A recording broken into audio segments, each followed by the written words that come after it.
The Court of Appeals, First Appellate District of Ohio is back in session.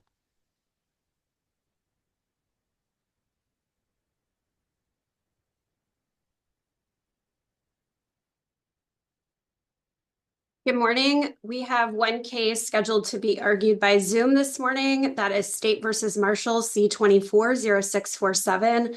And I see that both counsel are present. Will you please unmute yourself, state your name and your readiness to proceed? Judge Stephanie Kessler here on behalf of defendant, and we are ready to proceed. Candace Creer on behalf of the state of Ohio. I'm ready to proceed. Great, thank you very much. And if you will please keep yourselves muted when you are not speaking so that we can hear you clearly, and we will do the same. Ms. Kessler, would you like to reserve any time for rebuttal? I would, Judge. I'd like to reserve 4 minutes. All right, and you may proceed when you're ready. I'd like to start today with the language of the statute, particularly the first 2 sentences. The first sentence is the one that says, if the court grants a motion for judicial release, the court shall do 3 things. That last thing is shall reserve the right to reimpose the sentence that it reduced. So the question here for us today is, what does that mean when it says the court shall do something?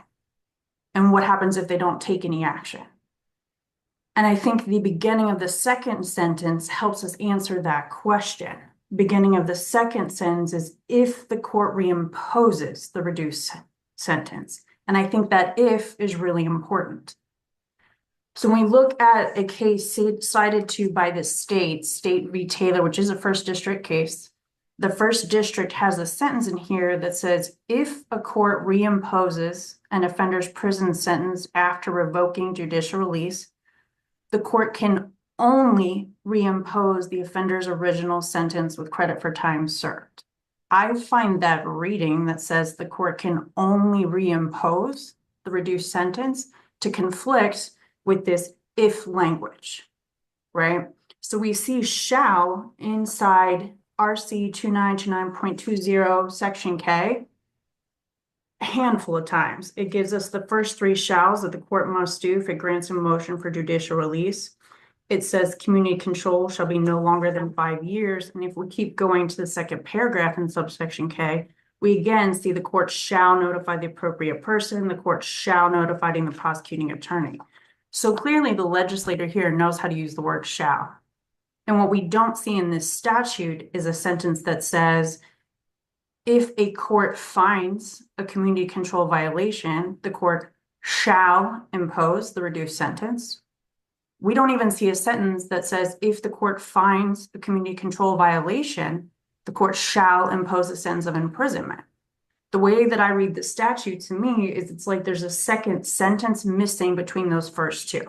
I don't think this statute on its face answers the question of, if the court finds a community control violation, can the court opt not to provide any additional sanction, just let things continue as they are? Can the court find a community control violation and increase the term of community control as long as that increase isn't beyond the 5 years set forth in the statute? Well, counsel, didn't that happen with respect to Mr. Marshall? Wasn't there one prior violation for which there was no additional prison sanction imposed? I am not sure about that. I didn't read that part of the record in preparation for today, so I apologize for that. But I think to the court's point, that seems like the court can do it, right? Because there's nothing in here that says the court has to impose this reduced sentence. It just says if. And I don't read anything in here that says a court can't do exactly that. Find a minor violation, give the defendant a warning, continue the terms of the community control. So I think these Or would the court be within its power to, let's say, add a term or a condition of community control, for example, completing some kind of service or treatment program? I would read the statute to say that a court has quite a bit of discretion to do those types of things. So I think what do you make of the language in the entry granting judicial release that advised Mr. Marshall of the possibility of revocation up to 40 years?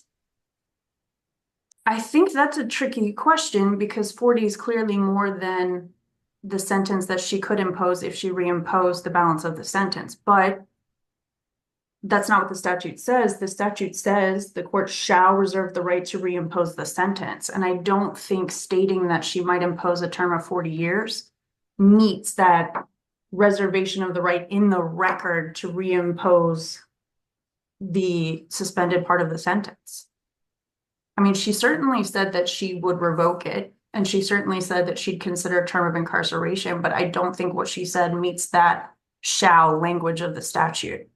What language would be required?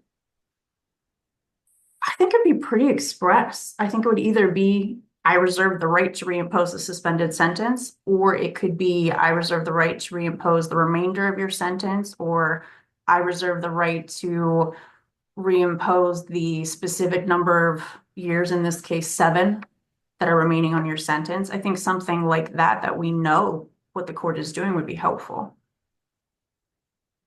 Counsel, how is your client prejudiced by this error that you assert? It comes down to the sentence that he would receive, and that depends on the remedy here if this court finds that the district court did not express or reserve that right. So I think the Evans court is on point here, and what Mr. Marshall would be subject to is a sentence under the community control statute. And I think that sentence could be less than the 7 years. So she finds that he violated his community control, and she is, as the Evans court suggests, limited in terms of the sentence of incarceration that she can impose for the community control sanction to what's in that community control statute. That sentence could be less than the 7 years that he is currently serving because his sentence was reimposed. So the prejudice would be he could have a shorter sentence.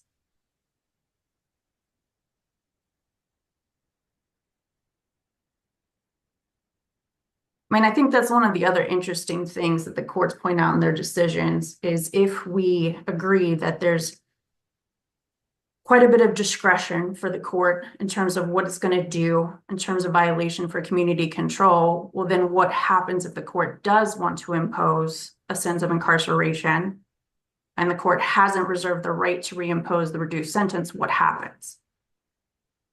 And here, I think what would happen is that community control statute kicks in, and that becomes the court's guideposts for what an appropriate sanction could be in this case.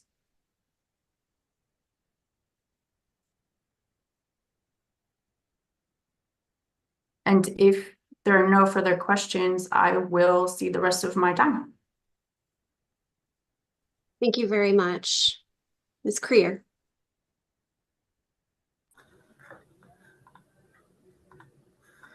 May it please the court, counsel. The question is basically, what is judicial release? Is the trial court required to expressly reserve the right to reimpose the remainder of the defendant appellant's original prison term at the hearing at which it granted him judicial release? And if so, did the trial court fail to do so?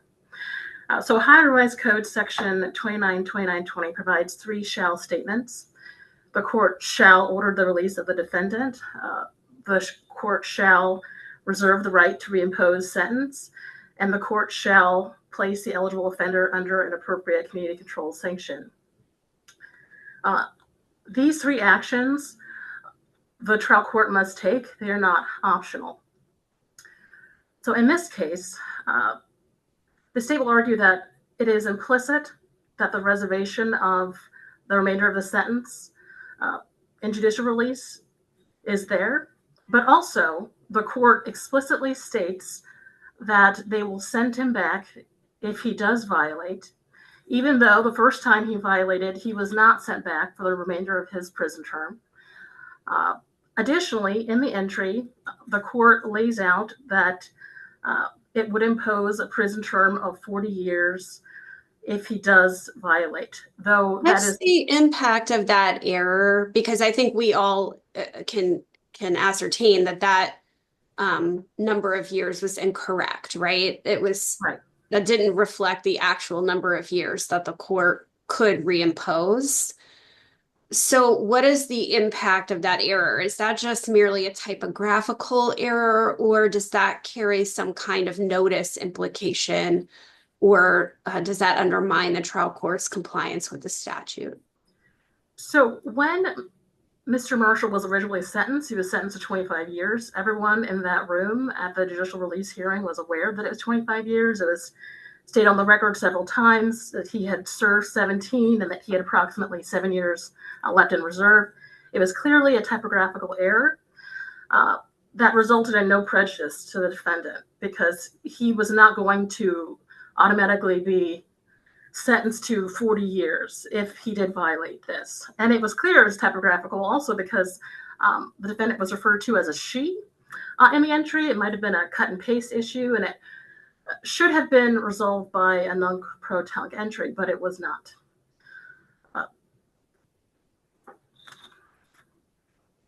And going forward,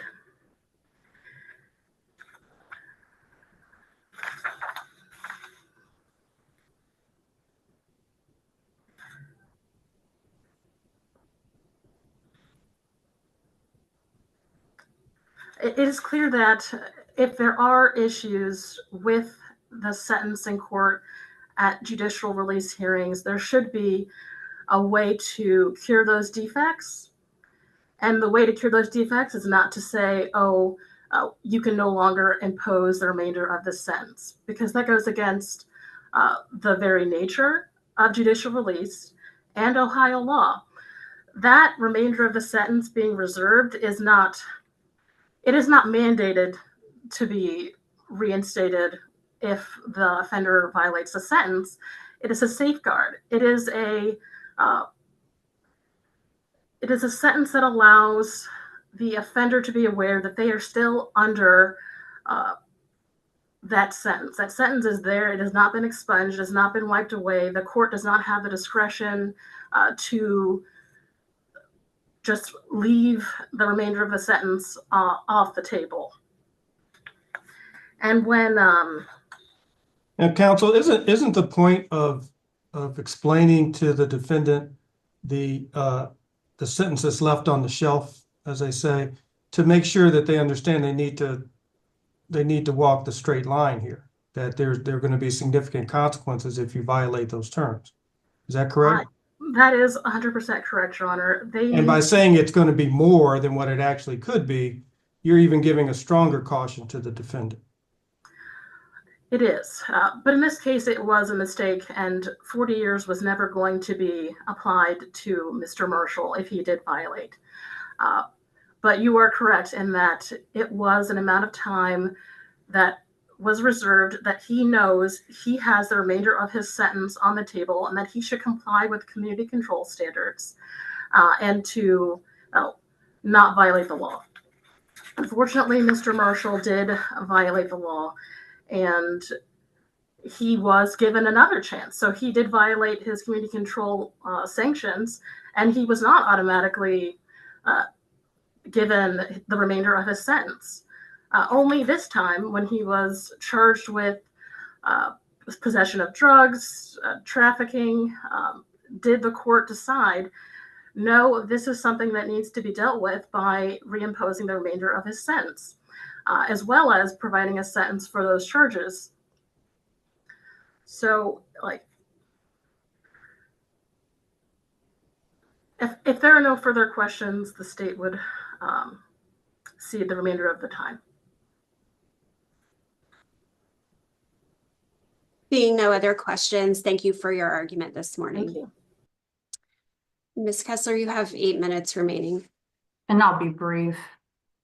It's not the court's role to rewrite statutes so that they make more sense. In this case, the legislature wrote the statute. They could have written, upon finding a community control violation, the court shall impose the remainder of the due sentence, or they could have written, upon determining a sentence of incarceration is necessary after finding a community control violation, the court shall impose the remainder of the due sentence. That's not what they wrote. So it would not be appropriate to then read that into a statute where it doesn't exist. In this case, the trial court quite simply did not follow the shall action. by reserving the right to reimpose the remainder of the sentence. And while I agree that the suggestion that she would impose a term of 4 years is most likely a typo, and it is greater than the 25 years that he had his entire sentence, I think we should be hesitant to put weight there because we don't know what defense counsel would have communicated to Mr. Marshall. It could be, and again, this is not in the record, but it's worthy of consideration, that when he turns to his defense counsel after the hearing, he says, oh my gosh, can't she really give me 40 years? Defense counsel says, no, she can't. And we don't know that a conversation like that takes place. We don't know if this comment of 40 years actually worked to the defendant to make him aware of the severity of the sanction that he could be facing, or if there was some sort of communication with defense counsel after the fact that would have negated that type of concern for a severe sentence. So I would encourage hesitancy in assuming the defendant's takeaway here was that he was facing quite a severe sentence. And with those two comments, if there are no other questions from this court, I will see the rest of my time. Thank you very much. Thank you both for your arguments this morning. We will take the matter under submission and issue a timely decision. We appreciate your arguments. Enjoy the rest of your day. Thank you. Thank you.